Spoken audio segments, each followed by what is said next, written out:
Bonjour à tous, c'est Jenny Garden, je suis médium énergéticienne et conférencière. J'espère que vous allez bien. Alors, dans cette vidéo, nous allons faire une guidance sur les vies antérieures. Peut-être y a-t-il un message pour vous. Dans tous les cas, on va voir ça et on va tester un oracle que j'utilise pas trop et qui est assez récent pour moi. Donc, on va voir un petit peu ce que ça donne. Ouais, on va voir ce que ça donne, quel message vous pouvez avoir. Je ne sais pas encore s'il y aura plusieurs tirages ou s'il n'y en aura qu'un seul, mais on va voir ce que les guides me soufflent gentiment. Et puis, bah voilà, si vous êtes abonné à la chaîne, merci, merci d'être abonné déjà.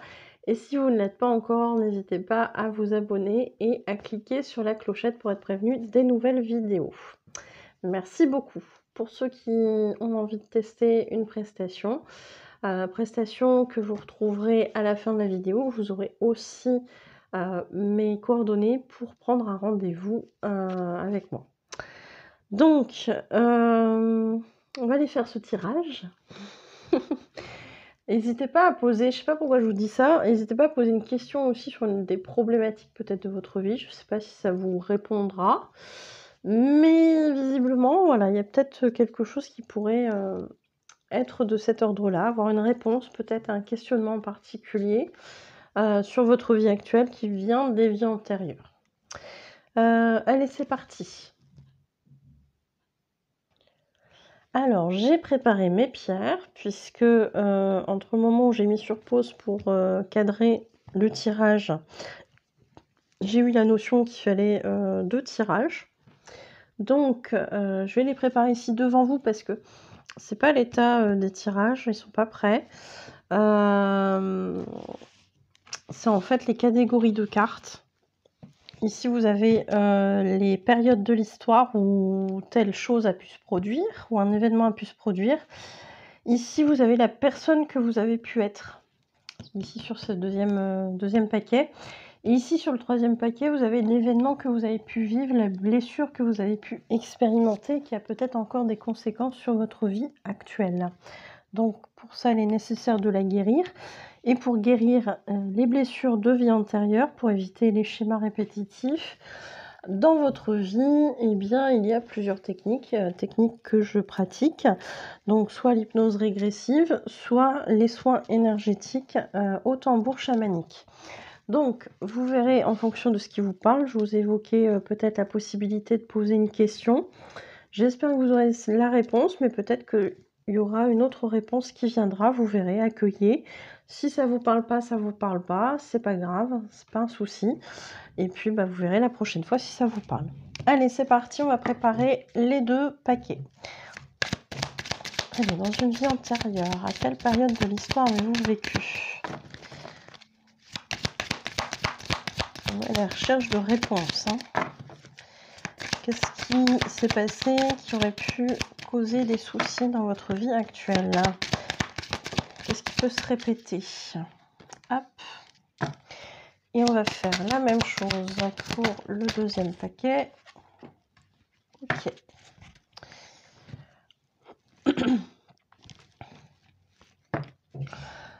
Quelle personne, quelle figure avez-vous pu être?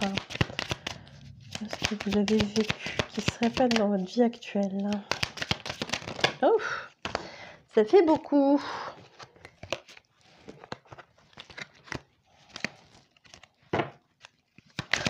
Alors, je vérifiais le sens parce que je sais pas ce qui se passe en ce moment avec mes cartes. Je les retrouve, j'en retrouve certaines qui sont retournées dans le jeu à divers endroits et c'est pas du tout, mais pas du tout mon habitude. Donc je me suis dit, maintenant, je vais vraiment faire attention. On n'est pas à l'abri non plus que je les remette dans le mauvais sens. Allez. Qu'est-ce que vous avez vécu qui se reproduit dans votre vie actuelle? Hop. Et pour le deuxième, voilà. Alors, on va mettre ça de côté. Donc, je vais vous préparer les paquets et vous verrez celui qui vous attire le plus. Suivez votre intuition, éventuellement posez votre question là maintenant. Allez vers le paquet qui vous appelle le plus. Et puis si vous n'avez pas assez de temps, bien évidemment, vous pourrez mettre sur pause. Donc, on a ici l'orgonite pour le premier paquet. Et on a ici la labradorite. Vous voyez comme elle est belle. Voilà, donc choisissez le tas qui vous appelle le plus. Moi, je vais noter sur ma petite fiche quand même pour vous mettre les temps. Donc, on a la labra et puis l'orgonite. Voilà. Hop. Donc, c'est parti.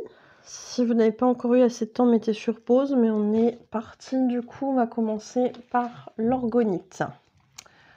Donc, l'orgonite. Voilà. Ceux qui ont choisi cette pierre. Qu'est-ce qu'on peut vous dire? Bon. Oh, d'accord. Il y a des choses un peu lourdes ici, hein. Alors, il est possible que vous ayez été incarné dans une vie antérieure dans, alors ils appellent ça l'époque du Japon ancien.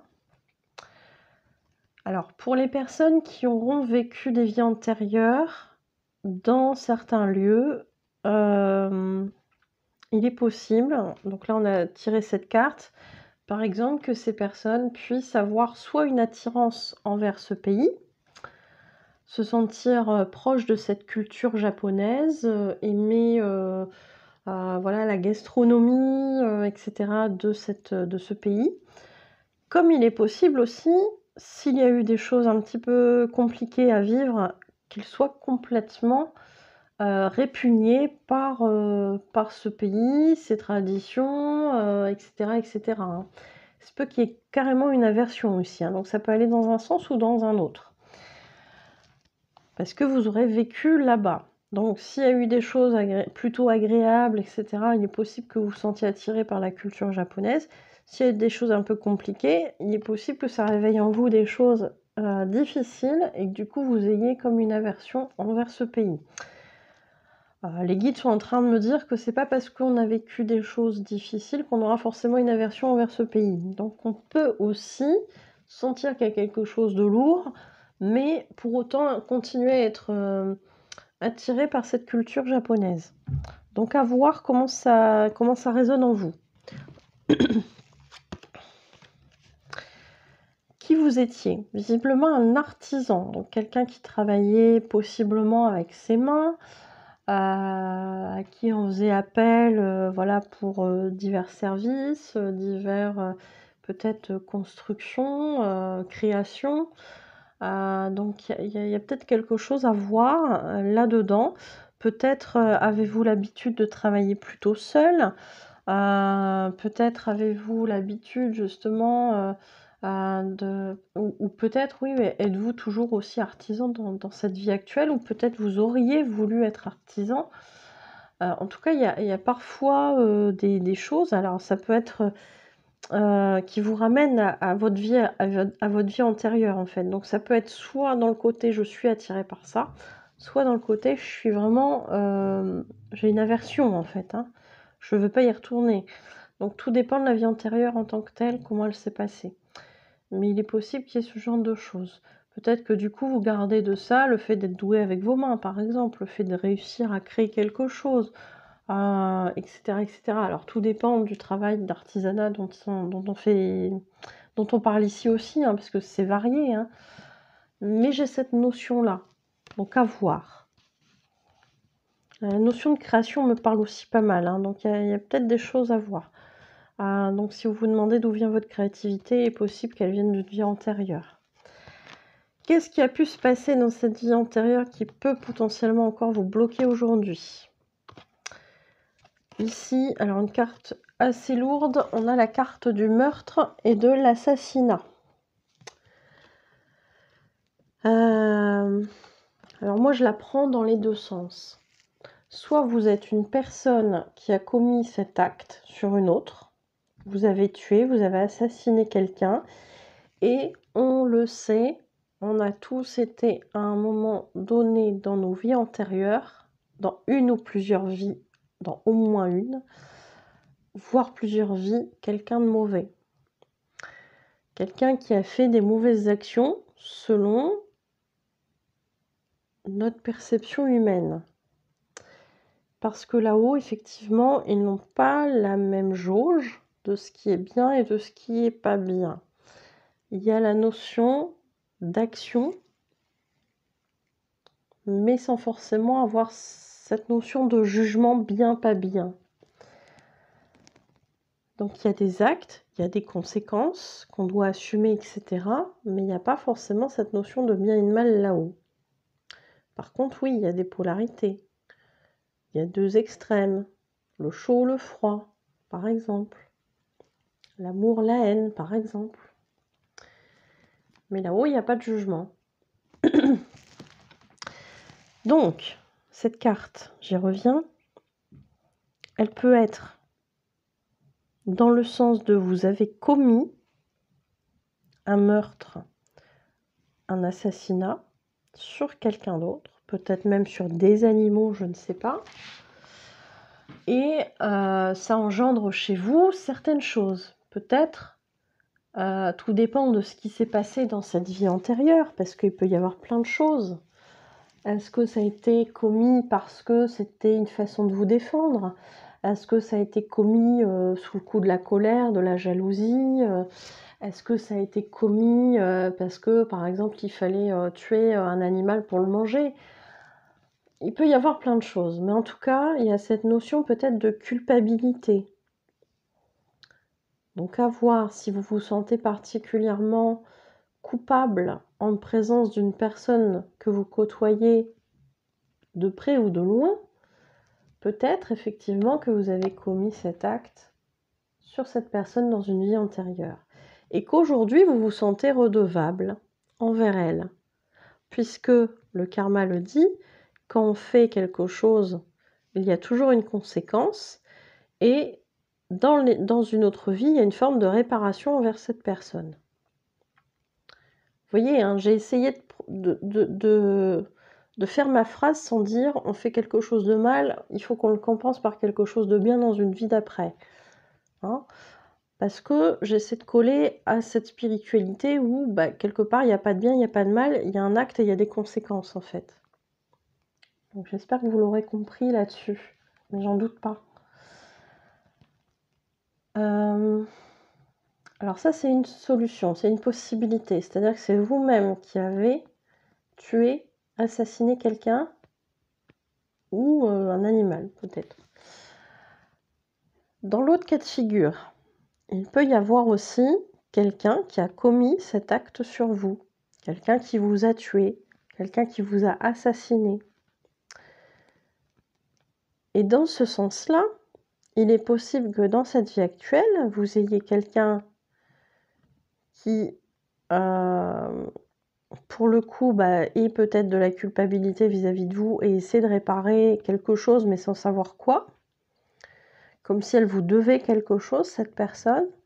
Donc vous avez l'impression que voilà, il y a quelque chose que vous ne comprenez pas dans cette relation. De cet ordre-là, ça peut être lié à ça.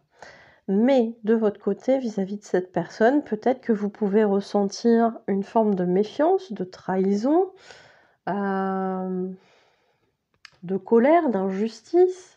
Tout dépend là encore de ce qui s'est passé dans cette vie antérieure.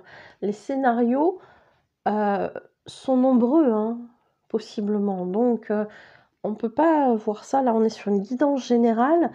Vous viendriez en séance individuelle. On pourrait en discuter, on pourrait creuser ça.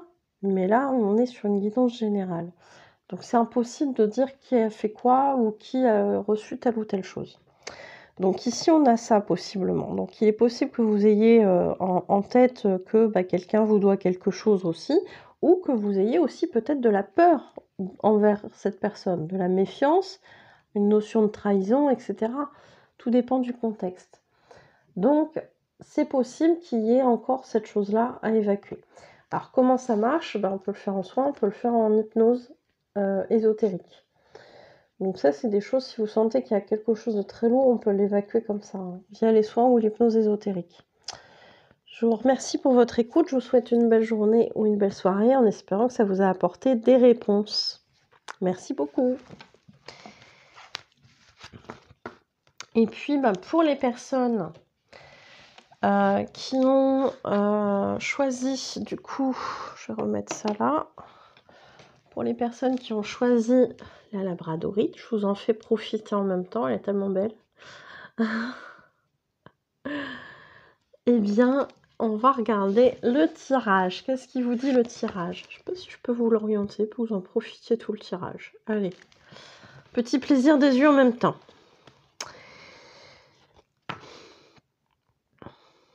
Alors, qu'est-ce qu'on vous dit par rapport à cette vie antérieure? À l'époque du siècle des Lumières, visiblement, vous avez eu une incarnation à cette période-là. Alors, on le sait, au fur et à mesure, l'âme, elle évolue dans plusieurs époques. Donc, potentiellement, on peut avoir fait tous les siècles, pourquoi pas, surtout que il y a une théorie qui dit que les vies antérieures seraient peut-être pas finalement des vies antérieures, ça serait peut-être pas forcément adapté comme terme, parce qu'on les vivrait tout en même temps. Il y a une partie de notre âme, en fait, qui vit chaque pseudo-vie antérieure au même moment. Donc, à voir, ça après, ça résonne plus sur de la physique quantique, me semble-t-il. Donc, je ne suis pas une spécialiste, mais c'est la théorie que j'ai entendue. On va rester sur le terme de vie antérieure parce que c'est beaucoup plus simple et on sait de quoi on parle. Mais possiblement, votre âme s'est incarnée au siècle des Lumières. Donc à voir, les époques, cette époque-là peut vous parler plus particulièrement. Peut-être que vous pouvez aimer le style de vêtements de cette époque-là, être attiré par cette époque-là en termes d'histoire, en termes de tout ce qui a pu être de cette époque. Voilà, je sais pas, il y a plein de choses. Voilà, peut-être que vous pouvez vous être renseigné particulièrement sur cette époque à un moment donné de votre vie actuelle, parce que ça fait résonance avec vous, parce que ça rappelle quelque chose à votre âme, ou au contraire, si votre vie à cette époque-là, c'était pas super bien passé, eh bien peut-être que vous pouvez aussi avoir une aversion envers cette époque et sans savoir pourquoi, sans pouvoir l'expliquer en fait. Donc à voir comment ça résonne avec vous. On est sur une guidance générale, c'est pas toujours évident à personnaliser, forcément. Il y a peut-être aussi des personnes qui du coup sont très intelligentes, qui ont participé à tout ce savoir, etc.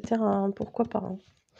Alors, il semblerait que à cette époque, vous étiez un bâtisseur, un architecte, voilà, ce genre de métier.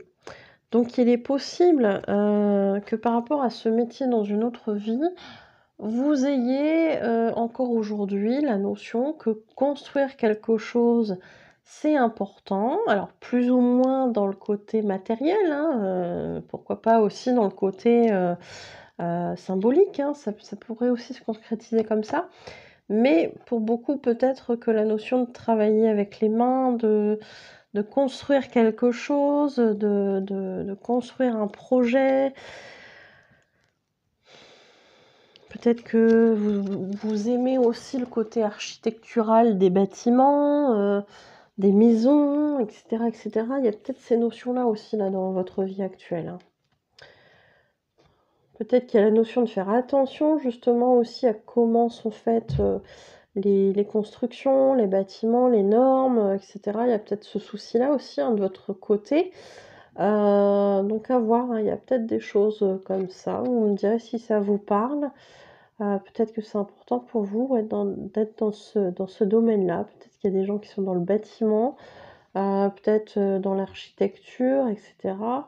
Donc à voir ce que ça peut vous évoquer.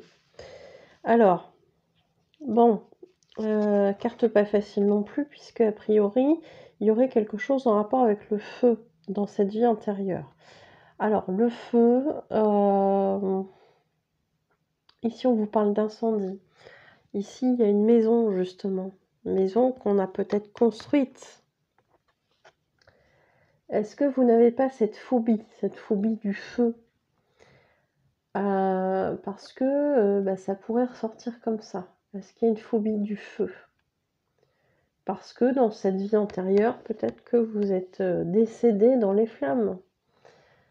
Dans le fait que votre maison, elle brûle. Peut-être la maison que vous avez construite de votre main, je ne sais pas. Est-ce qu'il y a un traumatisme de cet ordre-là? Est-ce qu'il y a un traumatisme de rester bloqué dans les flammes, d'être enfermé, encerclé par des flammes? À voir. À voir, mais il y a des choses peut-être de cet ordre-là.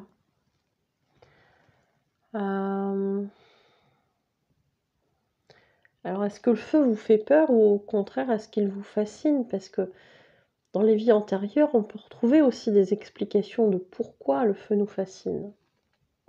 En tout cas, pour cet exemple-ci, bien sûr. Donc à voir, il y a peut-être quelque chose, un rapport avec le feu, etc., qui est important dans votre vie. Le feu, il est synonyme de purification, de remise à zéro, de colère aussi parfois, de combativité. Donc je sais pas ce que ça peut vous évoquer, mais par rapport à cette personne qui est bâtisseur, qui est architecte, bah, je me dis, est-ce qu'il n'y a pas eu une culpabilité par rapport à ça? Est-ce qu'il n'y a pas eu des malfaçons qui ont entraîné des catastrophes? Alors une ou plusieurs catastrophes, mais on parle encore une fois de culpabilité, de ne pas avoir bien fait les choses. Alors à cette époque-là, je ne sais pas s'il y avait autant de normes que maintenant, mais il y avait peut-être, oui, peut-être plus d'incendies, peut-être plus de risques. Donc à voir, il y a peut-être justement chez certaines personnes qui écoutent cette guidance, la notion de attention à ce que je fais parce que si je me plante, ça peut avoir des conséquences graves. Hop, hop, hop, ça fait un petit rappel à votre vie antérieure. Ou, entre guillemets, vous avez mal fait les choses et ça s'est fini en incendie. Ouais, on parle de ça, donc à voir. Peur de se tromper, peur de mal faire, tout ça, ça peut venir de là. Donc on peut travailler ces notions-là. On peut les travailler en soins énergétiques au tambour chamanique ou sans tambour si vous préférez. Et on peut travailler aussi avec l'hypnose ésotérique. Voilà, donc vous avez les coordonnées, mes coordonnées à la fin de la vidéo si vous souhaitez prendre rendez-vous pour ces prestations. Je vous remercie pour votre écoute et je vous dis à bientôt. Prenez soin de vous.